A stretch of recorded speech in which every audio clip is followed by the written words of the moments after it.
Chapter 9. Spring. It seeped unseen into the waiting red earth in early March, softening the hard ground for the growing plow and awakening life that had lain gently sleeping through the cold winter. But by the end of March, it was evident everywhere. In the barn where the 3 new calves bellowed and chicks the color of soft pale sunlight chirped. In the yard where the wisteria and English dogwood bushes readied themselves for their annual Easter bloom. And the fig tree budded, producing the forerunners of juicy brown fruit for which the boys and I would have to do battle with fig-loving Jack. And in the smell of the earth itself, rain-drenched, fresh, vital, full of life, spring enveloped all of us. I was eager to be in the fields again, to feel the furrowed rows of damp, soft earth beneath my feet. Eager to walk barefooted through the cool forest, hug the trees, and sit under their protective shadow. But although every living thing knew it was spring, Miss Crocker and the other teachers evidently did not, for school lingered on indefinitely. In the last week of March, when Papa and Mr. Morrison began to plow the east field, I volunteered to sacrifice school and help them. My offer was refused, and I trudged wearily to school for another week. "I guess I won't be seeing much of y'all after next Friday," said Jeremy one evening as we neared his forest trail. "Guess not," said Stacy. "Be nice if our schools ended at the same time." "You crazy?" I cried, remembering that Jefferson Davis didn't dismiss until mid-May. Jeremy stammered an apology. I just meant we could still see each other." He was silent a moment, then brightened. "Maybe I can come over to see y'all sometime." Stacy shook his head. "Don't think Papa would like that." "Well, I just thought," he shrugged. "It'll sure be lonely without y'all." "Lonely?" I asked. "With all them brothers and sisters you got?" Jeremy frowned. "The little ones, they too young to play with. The older ones, Lily and Jean and R.W. and Melvin, I guess I don't like them very much." "What you saying?" asked Stacy. "You can't not like your own sisters and brothers." "Well, I can't understand that," I said soberly. "I sure don't like them. But there is kin. A fellow's gotta like his own kin." Jeremy thought about that. "Well, Lily and Jean's all right, I guess. She ain't so persnickety after Cassie stopped being her friend." He smiled a secret smile to himself. "But that R.W. and Melvin, they ain't very nice. You ought to see how they treat TJ." He halted, looked up, embarrassed, and was quiet. Stacy stopped. "How they treat him?"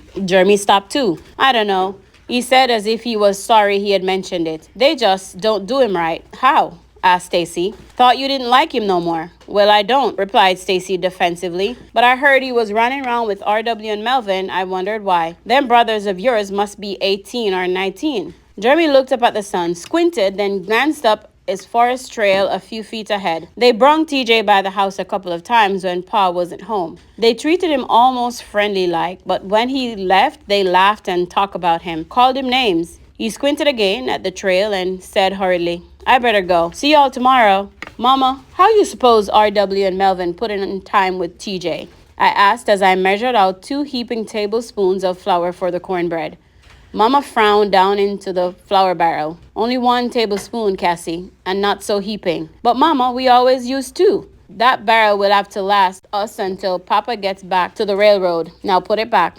As I returned 1 tablespoon of flour to the barrel, I asked again, "What you think, Mama? How come them Sims is running around with TJ?" Mama measured out the baking powder and gave it to me. It was a teaspoon less than we had been using, but I didn't ask her about it. It was running low too. "I don't really know, Cassie," she said, turning to the stove to stir milk with the butter beans. "They must just want him around because it makes them feel good. When TJ's around me, he doesn't make me feel good." "Well, you told me Jeremy said they were laughing at TJ behind his back. Some folks just like to keep other folks around to laugh at them. Use them. I wonder how come TJ don't know they're laughing at him. You suppose he's that dumb?" "TJ's not dumb, Cassie. He just wants attention, but he's going after it the wrong way." I was going to ask what use TJ could possibly be to anyone, but I was interrupted by a little man running into the kitchen. "Mama," he cried.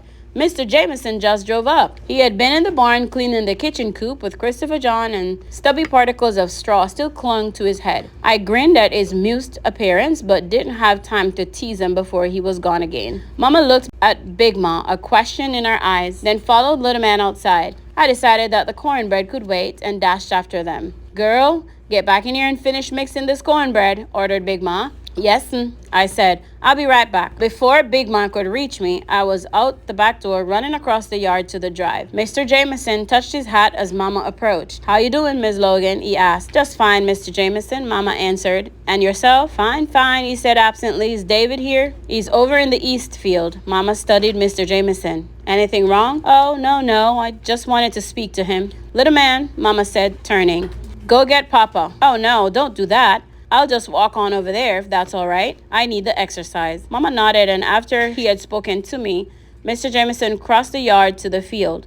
Little man and I started to follow after him, but Mama called us back and returned us to our jobs. Mr. Jameson did not stay long. A few minutes later, he emerged from the field alone, got into his car, and left. When supper was ready, I eagerly grabbed the iron bell before Christopher John or Little Man could claim it, and ran back to the porch to summon Papa, Mr. Morrison, and Stacy from the fields. As the three of them washed up from the back porch, Mama went to the end of the porch where Papa stood alone. What did Mr. Jameson want? She asked, her voice barely audible. Papa took the towel Mama handed him, but did not reply immediately. I was just inside the kitchen dipping out the butter beans. I moved closer to the window so I could hear his answer. Don't keep anything from me, David. If there's trouble, I want to know. Papa looked down at her. Nothing to worry about, honey. Just seems that Thurston Wallace been in town talking about how he's not going to let a few smart colored folks ruin his business. Says he's going to put a stop to this shopping in Vicksburg, that's all. Mama sighed and stared out across the plowed field to the sloping pasture land.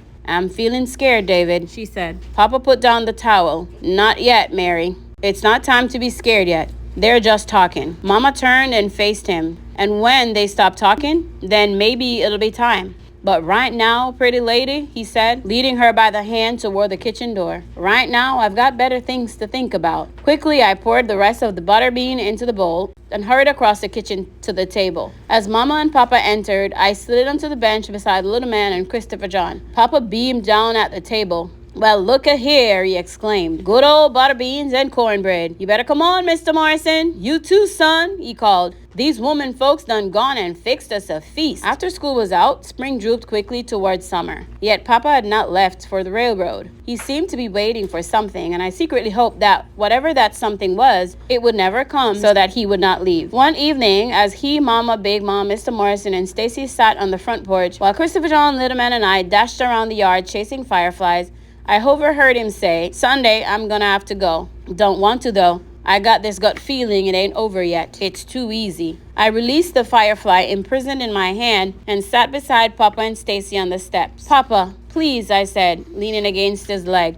Don't go this year. Stacy looked out into the fallen night. His face resigned and said nothing. Papa put out his large hand and caressed my face. Got to, Cassie girl, he said softly. Baby, there's bills to pay and ain't no money coming in. Your mama's got no job come fall, and there's the mortgage and next year's taxes to think of. But Papa, we planted more cotton this year. Won't that pay the taxes? Papa shook his head. With Mr. Morrison here, we was able to plant more, but that cotton is for living on. The railroad money is for the taxes and the mortgage. I looked back at Mama, wanting her to speak, to persuade him, but when I saw her face, I knew that she would not. She had known he would leave, just as we all had known. Papa, just another week or two, couldn't you? I can't, baby. Maybe I've lost my job already. But Papa, Cassie, that's enough, Mama said from the deepening shadows. I grew quiet, and Papa put his arms around Stacy and me, his hands falling casually over our shoulders. From the edge of the lawn where Little Man and Christopher John had ventured after lightning bugs, Little Man called,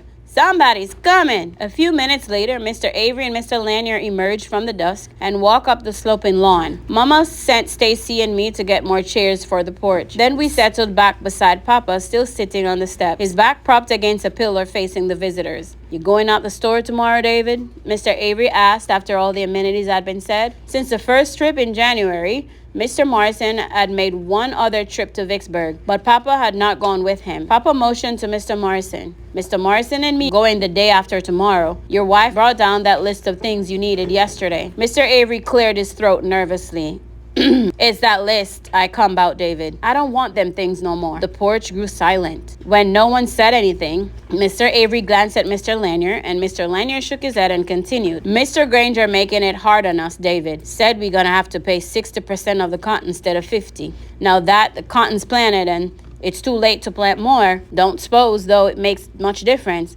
The way cotton sells these days, seems the more we plant, the less money we get anyways. Mr. Avery's coughing interrupted him, and he waited patiently until the coughing had stopped before he went on. I'm gonna be hard put to pay that debt in Vicksburg, David, but I'm gonna. I want you to know that. Papa nodded, looking toward the road. I suppose Montier and Harrison raised their percentages too, he said. Montier did, replied Mr. Avery, but as far as I know, Mr. Morrison ain't. He's a decent man. That does it, Mama sighed wearily. Papa kept looking out into the darkness. 40%? I expect a man used to living on 50 could live on 40 if he wanted to hard enough. Mr. Avery shook his head. Time's too hard. Times are hard for everybody, Papa said. Mr. Avery cleared his throat. I know. I feel real bad about what TJ done. I wasn't talking about that, said Papa flatly. Mr. Avery nodded self-consciously, then leaned forward in his chair and looked out into the forest. But that ain't all, Mr. Granger said. Said too, we don't give up the shopping in Vicksburg. We can just get off his land. Says he's tired of us stirring up trouble against decent white folks.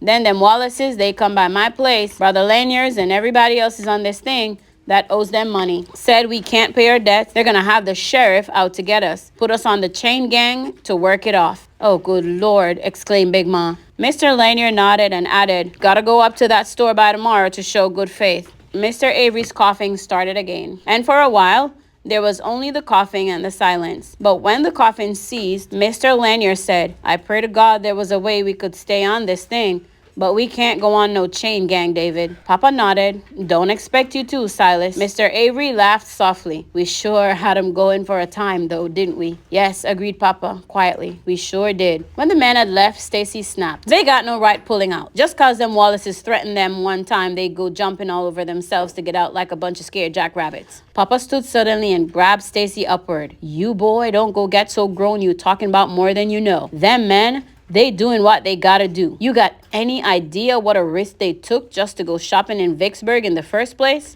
They go on that chain gang and their families got nothing. They'll get kicked off the plot of land they tend and there'll be no place for them to go. You understand that? Yes, sir, said Stacy. Papa released him and stared moodily into the night. You were born blessed, boy, with land of your own. If you hadn't been, you'd cry out for it while you try to survive. Like Mr. Lanier and Mr. Avery. Maybe even do what they're doing now. It's hard on a man to give up, but sometimes it seems there's just ain't nothing else he can do. I'm sorry, Papa, Stacy muttered. After a moment, Papa reached out and draped his arm over Stacy's shoulder. Papa, I said, standing to join them. We giving up too? Papa looked down at me and brought me closer, then waved his hand toward the drive. You see that fig tree over yonder, Cassie? Them other trees all around, that oak and walnut, they're a lot bigger, and they take up more room and they give so much shade, they almost overshadow that little old fig. But that fig tree's got roots that run deep, and it belongs in that yard as much as the oak and the walnut. It keeps on blooming, bearing good fruit year after year, knowing all the time it'll never get as big as them other trees. It keeps on growing and doing what it got to do. It don't give up. It give up, it'll die. There's a lesson to be learned from that little tree, Cassie girl, because we're like it. We keep doing what we gotta, and we don't give up. We can't.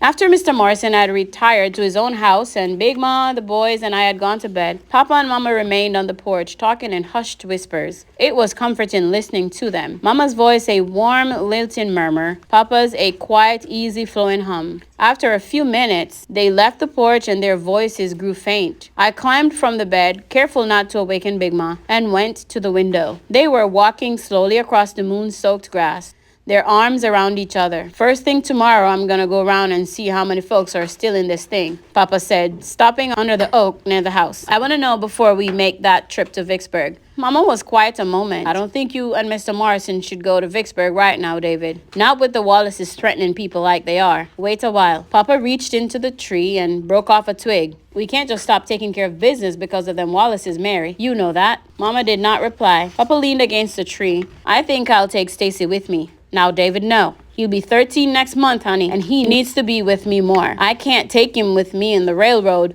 but I can take him with me where I go around here. And I want him to know business, how to take care of it, how to take care of things when I ain't around. David, he's just a boy, baby. A boy gets as big as Stacy down here and he's near a man. He's got to know a man's things. He got to know how to handle himself. I know, but Mary, I want him strong, not a fool like TJ. He's got more brains and learning than that, Mama snapped. I know, Papa said quietly. Still, it worries me seeing TJ turning like he is. Seems to me it isn't bothering Joe Avery much. He doesn't seem to be doing anything about it. Papa allowed the silence to seep between them before he said, "It's not like you, honey, to be bitter." "I'm not bitter," said Mama, folding her arms across her chest. "It's just that the boy's gotten out of hand and doesn't seem like nobody's doing anything about it. The other day, Joe told me that he couldn't do nothing with TJ anymore. That's a hard thing for a man to admit. He can still put a good strip of leather across his bottom, can't he?" It was clear that Mama was unsympathetic to Mr. Avery's problem. Said he tried, but his health is so poor, he ended up with a bad coughing spell. Got so sick from it, he had to go to bed. Said after that, Fanny tried to whip the boy, but TJ's stronger than her, and it didn't do no good. Papa paused, then added, "He's gotten pretty sassy too, I understand." Well, sassy or not, Mama grumbled, they'd better figure out some way of getting that boy back on the right track,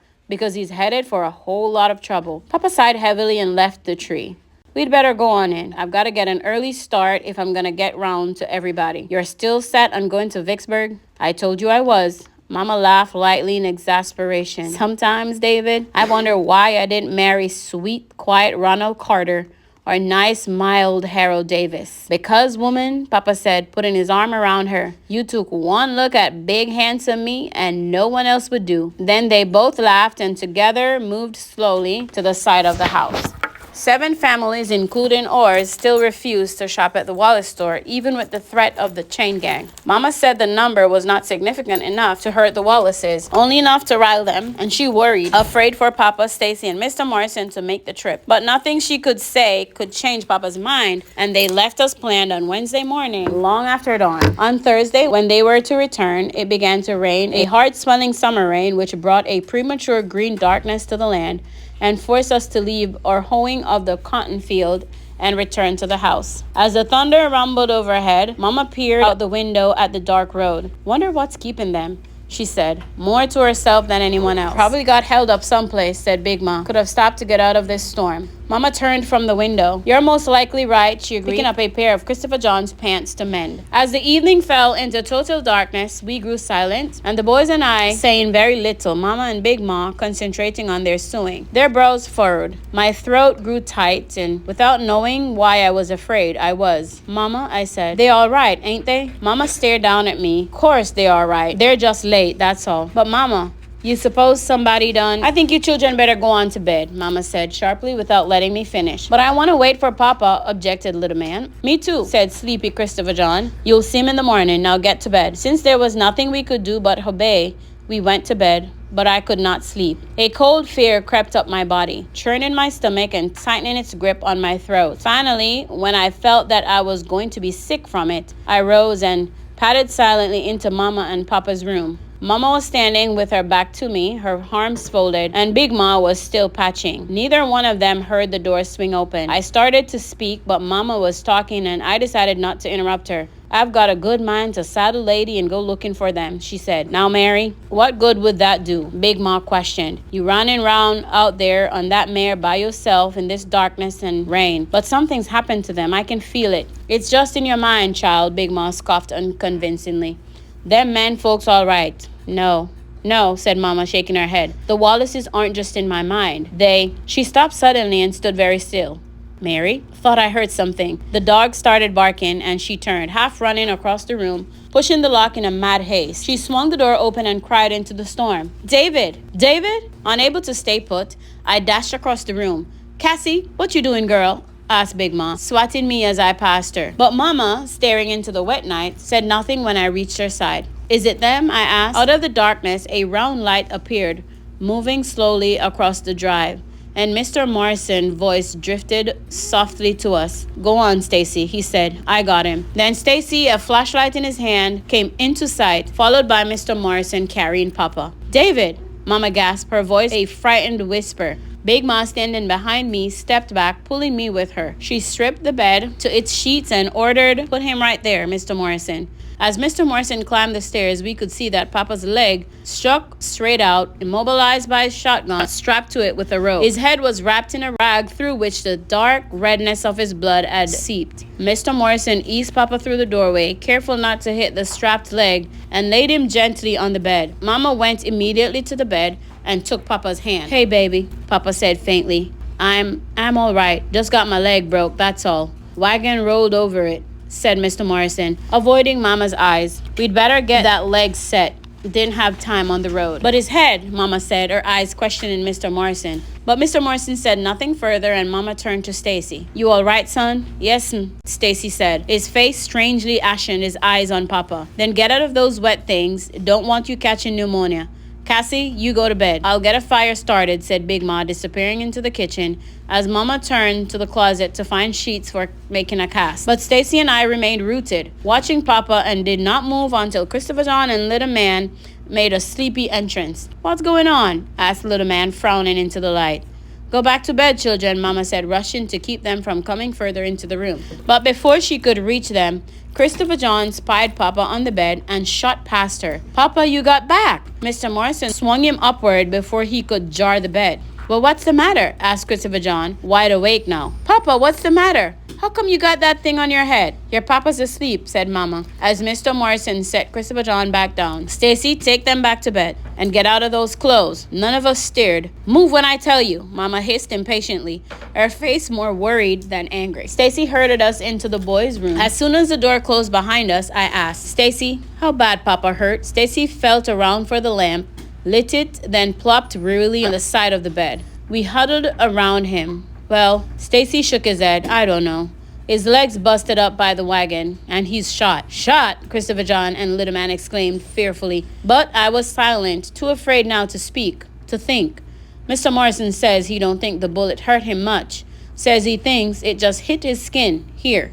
Stacy ran his forefinger along his right temple and didn't sink in nowhere. But who'd shoot Papa? Asked Little Man, greatly agitated. Can't nobody just shoot Papa. Stacy stood then and motioned Christopher John and Little Man under the covers. I've said too much already. Cassie, go on to bed. I continued to sit, my mind unable to move. Cassie, go on now like Mama said. How the wagon roll over him? How he got shot?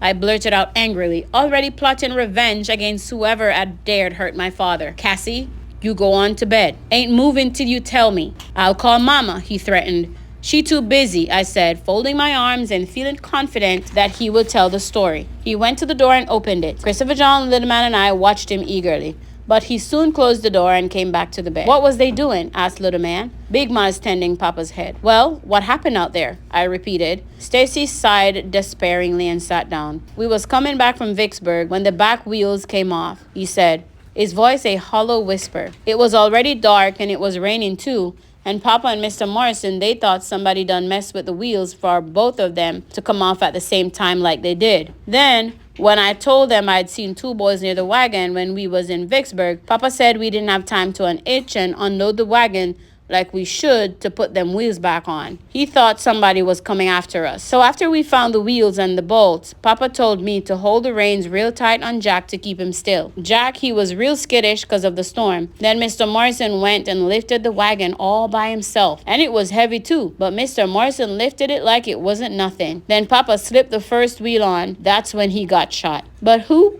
I started. A truck come up the road and stopped behind us while we was trying to get that wheel on. But didn't none of us hear it coming because of the rain and the thunder and all. And they didn't put their lights on until the truck stopped. Anyways, there was 3 men in that truck. And soon as Papa seen him, he reached for his shotgun. That's when they shot him and he fell back with his left leg under the wagon. Then Jack reared up, scared by the shot.